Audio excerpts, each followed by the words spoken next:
Medieval guilds, the workers who built Europe. Every medieval city was built by hands you never see in paintings. The blacksmith who forged the hinges, the mason who laid the stones, the weaver who turned wool into wealth. These people were not nobles. They were not peasants tied to the land. They were skilled workers organized into powerful institutions that shaped Europe for centuries. They were guilds. Today we explore how medieval guilds trained workers, controlled markets, guarded secrets, and quietly built the foundations of European cities. When people think about medieval society, they imagine kings, knights, and peasants. Yet between the manor and the castle stood a powerful middle world. Urban artisans. As towns expanded during the High Middle Ages, skilled labor became essential. Roads, cathedrals, ships, armor, clothing, and tools all required specialized knowledge. That knowledge had to be protected, regulated, and passed on carefully. Guilds emerged to do exactly that. Section 1. What guilds were. A guild was an association of people who practiced the same trade. Bakers joined bakers, shoemakers joined shoemakers, goldsmiths, masons, carpenters, and weavers formed their own organizations. Guilds regulated quality prices, training, and competition. They set rules for how work was done and who was allowed to do it. In many cities, guilds also held political power. They influenced town councils, controlled markets, and funded public works. Guild membership offered stability in a dangerous world. It promised income, protection, community, and status. Section 2. Apprenticeship and training. Guild knowledge was not learned overnight. A child usually entered a trade as an apprentice around the early teenage years. He lived in the household of a master craftsman.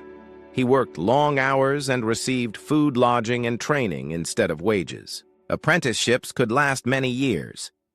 During this time, the apprentice learned tools, materials, techniques, and discipline. He also learned trade ethics and guild rules. This system ensured skill survived across generations. It also limited who could enter a profession. Training was not just about technique. It was about loyalty, obedience, and identity. Section 3. Journeymen and the road to mastery. After completing an apprenticeship, a worker became a journeyman. Journeymen earned wages and traveled between towns seeking work and experience. This movement spread ideas and techniques across Europe. Journeymen were skilled but not independent.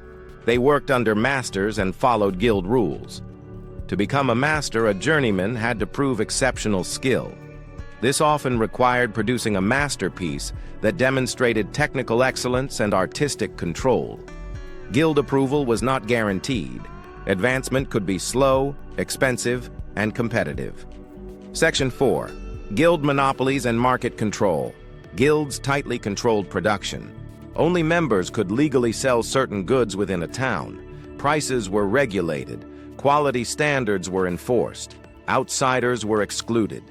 This protected consumers from fraud and ensured consistent craftsmanship. It also limited competition and innovation. Guild monopolies kept wealth within a small group. They could resist new tools, methods, or rivals that threatened their position. Guild power was both stabilizing and restrictive. Section 5. Trade secrets and knowledge control. Guild knowledge was guarded carefully. Techniques, recipes, measurements, and methods were often kept secret. Some trades passed knowledge orally rather than in writing. Breaking guild secrecy could result in fines, expulsion, or worse. Knowledge was economic power, and guilds understood this well. This secrecy helped maintain quality and reputation. It also slowed technological change. Innovation happened, but often quietly and cautiously. Section 6. Social life and identity. Guilds were not just economic organizations. They were social communities. They held feasts, supported members in illness, funded religious celebrations, and buried the dead. Many guilds sponsored chapels, altars, or entire churches. Membership shaped identity. A person was not just a resident of a town. He was a cooper, a tailor, a smith. Guild symbols appeared on banners, clothing, and buildings. Pride in craft was central to medieval urban life. Section 7. Decline and Transformation. Over time, guild power weakened. Population growth, expanding trade, and early industrial methods challenged traditional systems. Rulers and merchants pushed back against monopolies.